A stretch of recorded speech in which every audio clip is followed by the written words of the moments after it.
Saya di sini akan menjelaskan tentang pengertian manajemen. Manajemen adalah suatu proses sosial yang berkenaan dengan keseluruhan usaha manusia dan bantuan manusia serta sumber lainnya menggunakan metode yang efisien dan efektif untuk mencapai tujuan yang telah ditentukan sebelumnya.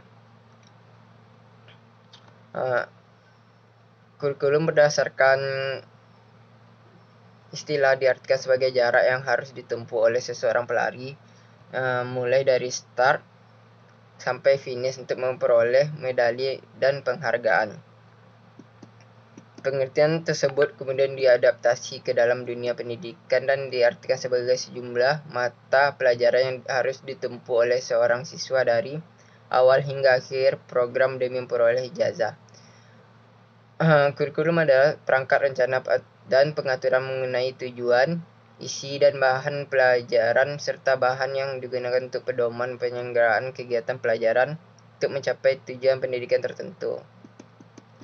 Menurut Zeiss, kurikulum dapat dipahami sebagai program mata pelajaran serta halnya bahasa Inggris, aljabar, sejarah, ekonomi, dan lainnya.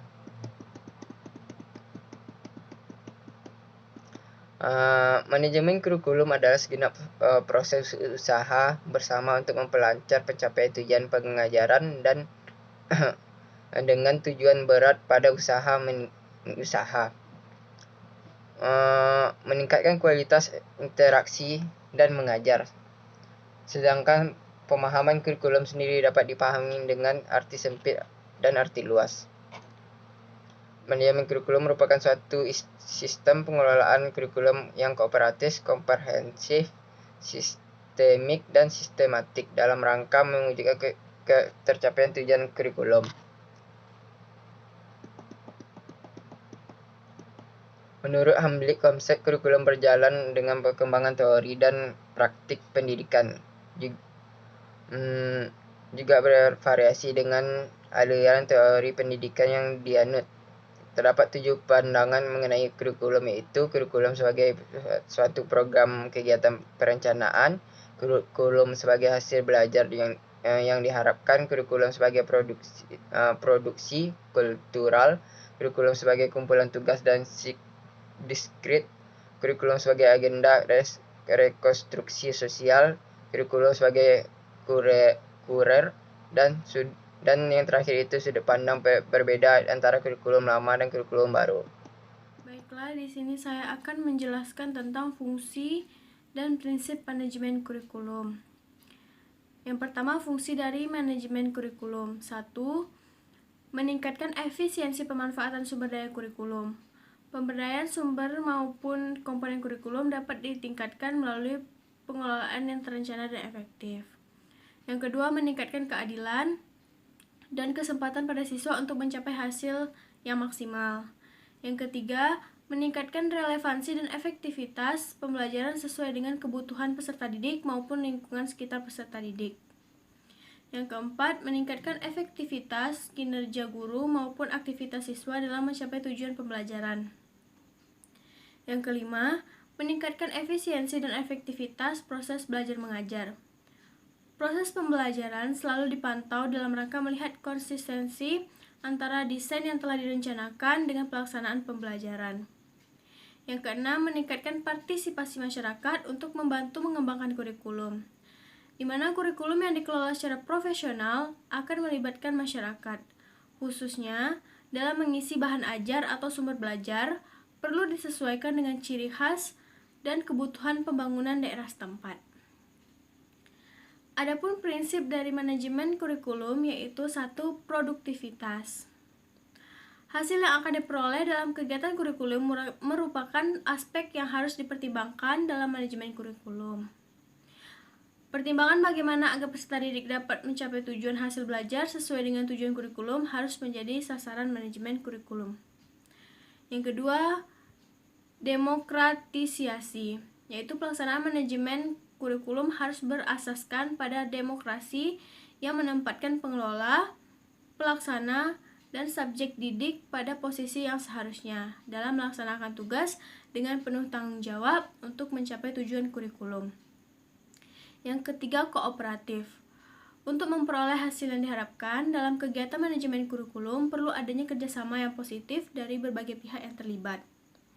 Yang keempat, efektivitas dan efisiensi. Rangkaian kegiatan manajemen kurikulum harus mempertimbangkan efektivitas dan efisiensi untuk mencapai tujuan kurikulum, sehingga kegiatan manajemen tersebut memberikan hasil yang berguna dengan biaya, tenaga, dan waktu yang relatif singkat. Yang terakhir yaitu mengarahkan visi, misi, dan tujuan yang ditetapkan dalam kurikulum, di mana proses manajemen kurikulum ini harus dapat memperkuat dan mengarahkan visi, misi, dan tujuan kurikulum itu sendiri. Jadi dalam proses pendidikan itu perlu adanya manajemen kurikulum agar perencanaan, pelaksanaan, dan evaluasi kurikulum berjalan lebih efektif, efisien, dan optimal dalam memberdayakan berbagai sumber belajar, pengalaman belajar, maupun komponen kurikulum. Baik, saya akan melanjutkan penjelasan yang terakhir, yaitu tentang ruang lingkup manajemen kurikulum. Baiklah, bisa dilihat di jurnal kami tentang ruang lingkup manajemen kurikulum, yaitu ada manajemen perencanaan, ada manajemen pelaksanaan kurikulum, ada supervise pelaksanaan kurikulum, ya. Yang keempat yaitu ada kecepatan produk kurikulum, yang kelima perbaikan kurikulum, dan yang terakhir itu desentralisasi dan sentralisasi pengembangan kurikulum. Jadi yang mana manajemen kurikulum ini merupakan bagian integral dari kurikulum tingkat satuan pendidikan, atau bisa disebut yang kita jumpai di sekolah-sekolah menengah atas, itu disebut dengan KTSP di dalam MBS, ya. Jadi pokok kegiatan utama studi manajemen kurikulum adalah meliputi bidang perencanaan dan pengembangan, pelaksanaan, dan perbaikan kurikulum. Dari kurikulum itulah kita dapat mendisiplin waktu, dan dari kurikulum itulah dapat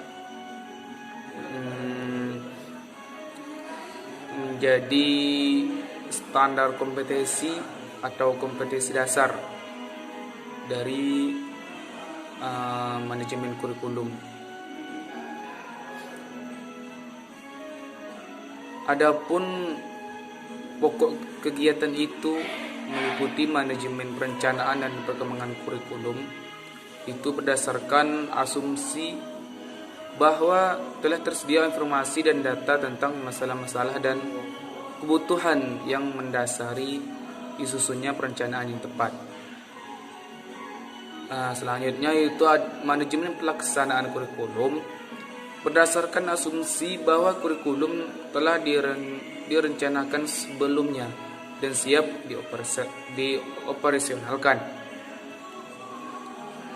Yang tiga yaitu manajemen perbaikan, berdasarkan asumsi bahwa perbaikan kurikulum sekolah perlu diperbaiki dan dikembangkan lebih lanjut untuk meningkatkan mutu pendidikan. Dan yang terakhir itu kita harus mengevaluasi kurikulum berdasarkan asumsi bahwa perbaikan perencanaan dan pelaksanaan kurikulum membutuhkan informasi balikan yang akurat. Jadi dengan demikian jelaslah bahwa perencanaan dan pengembangan pelaksanaan manajemen kurikulum, evaluasi dan perbaikan kurikulum bergerak suatu sistem dengan siklus dan yang berkesambungan dengan dalam lingkungan proses sistem pendidikan